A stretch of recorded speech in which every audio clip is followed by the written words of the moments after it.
राष्ट्रवादी अजित पवार गटाचे पुण्यातील पदाधिकारी राजेंद्र हगवणे यांची लहान सून वैष्णवी हगवणेंनी 16 मेला स्वतःला संपवलं। त्यानंतर तिच्या पोस्टमॉर्टम रिपोर्टमध्ये तिची हत्या झाल्याचा संशय व्यक्त करण्यात आला होता। वैष्णवीच्या वडिलांनी केलेल्या तक्रारीवरून पोलिसांनी वैष्णवीचा नवरा, सासू आणि नंदेला अटक केली। राजेंद्र हगवणे आणि त्यांचा मोठा मुलगा हे दोघेही अजूनपर्यंत फरार आहेत। वैष्णवीच्या घरच्यांकडून हगवणे कुटुंबियांवर गंभीर आरोप करण्यात आलेत।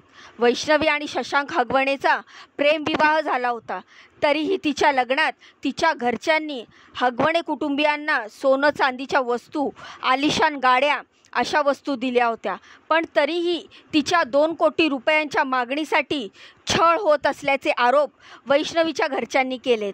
तसंच राजेंद्र हगवणे हे अजित पवारचे जवळचे असल्यामुळे त्यांच्यावरही कारवाई होत नाही का, असे राजकीय सवालही आता विचारले जात आहेत। दरम्यान आपल्यावर कोणताही दबाव नसून या प्रकरणाचा योग्य तो तपास आम्ही करत असल्याचं पोलिसांनी सांगितलंय। तसंच ही हत्या नसून स्वतःला संपवण्यासाठी वैष्णवीला तिच्या सासरच्यांनी प्रवृत्त केल्याचं पोलीस प्राथमिक तपासात सांगण्यात आलंय। एकीकडे हे सगळं होत असतानाच वैष्णवीचा छळ नक्की कसा सुरू होता याची माहिती तिच्या घरच्यांनी माध्यमांना दिली आहे। तसंच आपल्याला होणारा त्रास वैष्णवीनं मृत्यूआधी तिच्या मैत्रिणीला सांगितला होता, त्याची ऑडिओ क्लिपही सध्या व्हायरल होतीये। मोठ्या सुनेचाही हगवणे कुटुंबियांकडून छळ केला जात होता, अशीही माहिती आता देण्यात आली आहे। वैष्णवीच्या ऑडिओ क्लिपमध्ये नक्की काय आहे, काय तिच्या छळाबद्दल कुटुंबियांनी कोणते आरोप केलेत, या सगळ्यांवर पोलिसांचं म्हणणं नक्की काय आहे, ही सर्व माहिती सांगणारा आजचा व्हिडिओ आहे। तर नमस्कार मित्रांनो, मी रीमा माझ्या यूट्यूब चॅनलवर तुमचं खूप खूप मनापासून स्वागत करते। तर मित्रांनो, सगळ्यात आधी वैष्णवीच्या घरच्यांनी केलेले आरोप काय तर ते बघूया। वैष्णवीच्या घरच्यांनी हगवणे कुटुंबियांनी माध्यमांना दिलेली प्रतिक्रिया एप्रिल 2023 मध्ये वैष्णवीच राजेंद्र हगवणेचा धाकटा मुलगा शशांक सोबत प्रेमविवाह झाला होता। तेव्हापासून गेल्या 2 वर्षात तिच्यावर कसे अत्याचार झाले याची माहिती तिच्या घरच्यांनी दिली। वैष्णवीचे वडील अनिल कसपटे यांनी केलेल्या आरोपानुसार लग्नानंतर 5 ते 6 महिन्यांनी त्यांनी माझ्या मुलीचा छळ सुरू केला। हगवणे कुटुंबियांकडून सारखी पैशाची मागणी व्हायची। दर 1.5-2 महिन्यांनी वैष्णवी घरी यायची आणि पप्पा पैसे द्या असं बोलायची। तिला साडी घालायला ड्रेसही चांगले नव्हते, पण लग्नानंतर 5 ते 6 महिन्यात गौरी गणपतीचा सण आला तेव्हा त्यांनी चांदीच्या गौरी मागितल्या, त्यासुद्धा आम्ही दिल्या। लग्नात त्यांना 51 तोळं सोनं, फॉर्च्युनर गाडी, 3.5 किलोची चांदीची ताटं आणि भांडी दिली। तर श्रावणामध्ये अंगठी, अधिक मासामध्ये चांदीचं ताट, अशा कितीतरी वस्तू जावयाला दिल्या। दर 1.5-2 महिन्याला घरी आली की ती पैसे मागायची, तेव्हा तिला मी कधी 50,000 तर कधी 1 लाख रुपये देत होतो, तरीही त्यांच्यात सारखे खटके उडत होते। तिची सासू तिला सारखं टॉर्चर करत होती, तुला स्वयंपाक येत नाही, तुला साफसफाईच येत नाही असं तिची सासू तिला बोलायची। पण आम्ही विचारायला गेल्यावर आमच्याकडे कामाला 3-3 बाया आहेत, तिला काय काम पडतं असं ते आम्हाला सांगायची, असं वैष्णवीच्या वडिलांनी सांगितलंय। तर तिनं स्वतःच्या मर्जीने लग्न केलं होतं, त्यामुळे तिनं आम्हाला सुरुवातीला काहीच सांगितलं नाही, पण जेव्हा त्यांनी चांदीच्या गौरी मागितल्या तेव्हा मातीच्या गौरी देतात, चांदीच्या देत नाही असं आम्ही तिला सांगितलं। तेव्हा ती रडून मला त्रास होत असल्याचं सांगायला लागली, असं वैष्णवीची आई स्वाती कसपटे यांनी माध्यमांना सांगितलंय। वैष्णवीला सतत मारहाण केली जायची। 2 महिन्यापूर्वी तिच्या नंदेनं तिला खूप मारलं, ती तिच्या अंगावर सुद्धा थुंकली। त्यानंतर दोन्ही मायलेकी तिला गाडीतून इथे घेऊन येत होत्या, तेव्हा गाडीतही तिला सारखं टॉर्चर केलं जात होतं। बालेवाडीपर्यंत आल्यानंतर माझ्या मुलीने नदीत उडी मारेन असं सांगितल्यावर त्या गप्प बसल्या आणि ती इथं घेऊन आल्या। इथं आल्यावर मी तिच्या सासूचे, नंदेचे, नवऱ्याचे पाय धरले। आमच्या मुलीचा संसार वाचवण्यासाठी आम्ही खूप प्रयत्न केले। आत्ताही 2 महिन्यापूर्वी मी जावयाला 1.5 लाखाचा मोबाईल घेऊन दिला, असंही वैष्णवीच्या वडिलांनी सांगितलं। दरम्यान याआधी वैष्णवीनं जेवणातून विष घेऊन स्वतःला संपवण्याचा प्रयत्न केल्याच्या बातम्या आल्या होत्या। त्याबद्दल सांगताना अनिल कसपटे म्हणाले, त्यावेळी ती 3 महिन्याची गरोदर होती, तेव्हा तिचं आणि शशांकचं फोनवरून काहीतरी बाचाबाची झाली आणि तिनं विष घेऊन स्वतःला संपवण्याचा प्रयत्न केला। तेव्हा ती ॲडमिट असताना 3 दिवसात त्यांच्यापैकी कोणीही तिला साधं बघायला सुद्धा आलं नाही। त्यावेळी शशांकने हे मूल माझं नाही असं सांगितलं होतं। त्यातून झालेल्या वादातून वैष्णवीनं विष घेतल्याचा आरोप तिच्या वडिलांनी केला आहे। 2 महिन्यापूर्वी जावई माझ्याकडे आले आणि घोटावळेच्या इतर प्लॉटसाठी घेण्यासाठी त्याने माझ्याकडे 2 कोटी रुपयाची मागणी केली। तेव्हा माझ्याकडे इतके पैसे नसल्यानं मी त्यांना सांगितलं। त्यानंतर वैष्णवीचा त्यांनी जास्तच छळ सुरू केला। माझ्या मुलीला त्यांनी पैशासाठीच मारलंय असा आरोपही कसपटे कुटुंबियांकडून करण्यात आला आहे। राजेंद्र हगवणे हे अजितदादा पवारचे गटाचे मुळशी तालुका अध्यक्ष आहेत। त्यांचे उपमुख्यमंत्री अजित पवारांसोबत चांगले संबंध आहेत। वैष्णवीच्या मृत्यूनंतर ते फरार आहेत। त्यांना राजकीय पाठबळ असल्याचा आरोपही तिच्या वडिलांनी केला आहे। अजित पवार स्वतः त्यांच्या लग्नाला आले होते तेव्हा त्यांनी फॉर्च्युनर गाडी बघून ही गाडी त्यांनी मागितली का की तुम्ही दिली असा खोचक सवालही अजितदादांनी केला होता।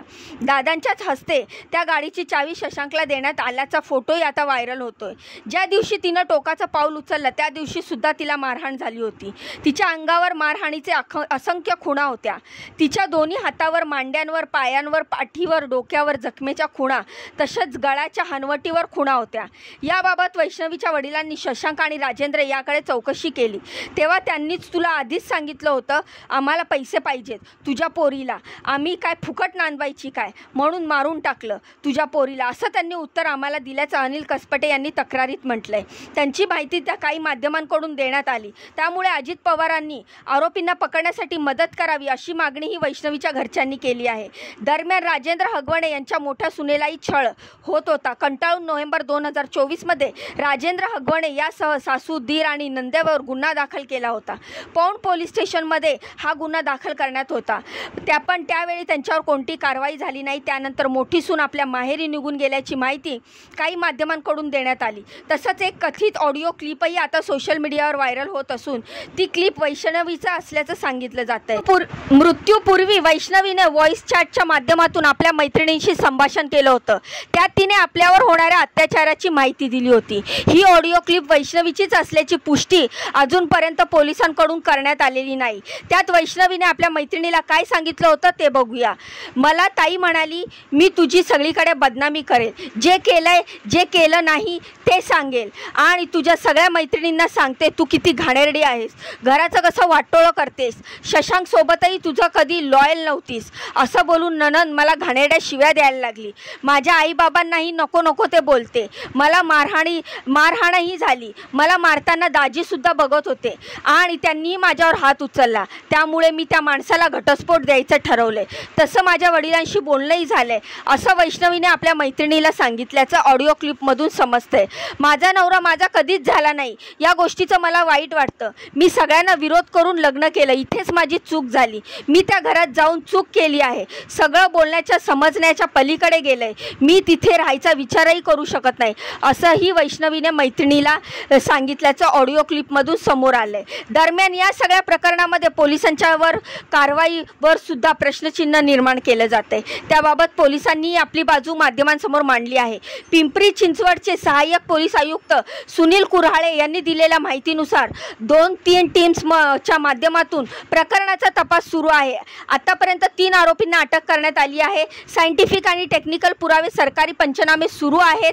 इतर आरोपींना शोधण्यासाठी 3 टीम्स तैनात करण्यात आल्या आहेत। घटनेच्या दिवशी एक आजी कामगाराची मुलगी आणि कामगार कामानिमित्त बाहेर जाताना दिसत आहेत।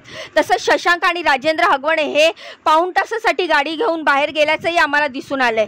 आम्ही या सगळ्या प्रकरणाची सखोल चौकशी करत असून राजेंद्र हगवणे आणि त्यांच्या मुलाला पकडण्यासाठी आम्ही सगळे प्रयत्न सुरू केलेत आणि आमच्यावर कोणताही दबाव नसल्याचं सुनील कुऱ्हाळे यांनी माध्यमांसमोर स्पष्ट केलंय। त्यासोबतच वैष्णवीची हत्या नसून तिला स्वतःला संपवण्यासाठी प्रवृत्त करण्यात आलंय। मृत्यू आधीच तिचा हुंड्यासाठी छळ केल्याचा आणि तिला मारहाण केल्याचं समोर आलंय। वैष्णवीच्या शरीरावर मारहाणीचे व्रण आहेत। सुनेला स्वतःला संपवण्यासाठी प्रवृत्त करणं आणि हुंडाबळी प्रकरणी सासरे राजेंद्र हगवणे सासू, पती शशांक आणि ननंद यांच्यावर देखील गुन्हा दाखल झाला आहे आणि त्यानुसार कलमवाढ देखील करण्यात आलेली आहे। या प्रकरणाची राष्ट्रीय महिला आयोगानेही दखल घेतली आहे। आयोगाच्या अध्यक्षा विजया रहाटकर यांनी पोलीस महासंचालकांना 3 दिवसात अहवाल सादर करण्याचे निर्देश दिलेले आहेत। या प्रकरणाचा तातडीने निष्पाप तपास करून आरोप सिद्ध झाल्यास आरोपींना तात्काळ अटक करण्याचे आदेशही राष्ट्रीय महिला आयोगाकडून पोलिसांना देण्यात आले। फरार असलेले अजित पवार गटाचे पदाधिकारी अधिकारी राजेंद्र हगवणे यांना अटक कधी होणार असा सवालही आता राजकीय वर्तुळातून विचारला जातोय। या सगळ्या प्रकरणाबाबत तुम्हाला काय वाटतं, तुमच्या काय प्रतिक्रिया आहेत मला कमेंटच्या माध्यमातून नक्की सांगा। जाण्याआधी या माहितीला लाईक करा, चॅनलला सबस्क्राईब करा, तुमच्या या बहिणीला पुढे जाण्याचा एक चान्स नक्कीच द्या। तर भेटूया पुढच्या माहितीमध्ये अशीच नवीन लेटेस्ट अपडेट घेऊन। तोपर्यंत स्वतःची काळजी घ्या। बाय आणि नमस्कार।